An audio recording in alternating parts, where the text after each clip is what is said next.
On April Fool's Day, 1946, when the tidal wave devastated the islands in Hawaii, we were on Molokai at the time. However, we should have been on Maui. My parents, my dad being manager of Molokai Ranch, they would travel to the mainland every year. They were scheduled to go to the mainland on a cattle trip.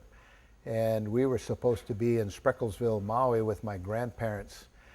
Fortunately, my younger sister, who was 1 year old at the time, was ill. I was 5, my older sister was 6. And so we were still on Molokai. We did not make the trip to Maui when the tidal wave hit.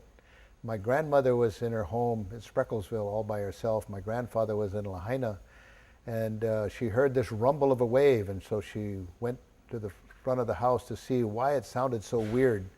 And all of a sudden she realized the wave was coming across the yard, so she headed for the back of the house.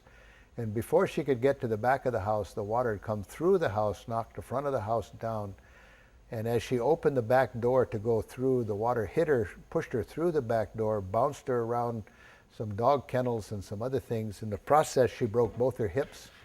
She was able to grab onto a ironwood tree in the backyard and crawled up into the ironwood tree and sat there for the rest of the waves that came through that day. About 3 hours later, a Hawaiian Commercial and Sugar Company labor truck came along looking for survivors, and they found her in the tree and were able to get her down and get her to a hospital.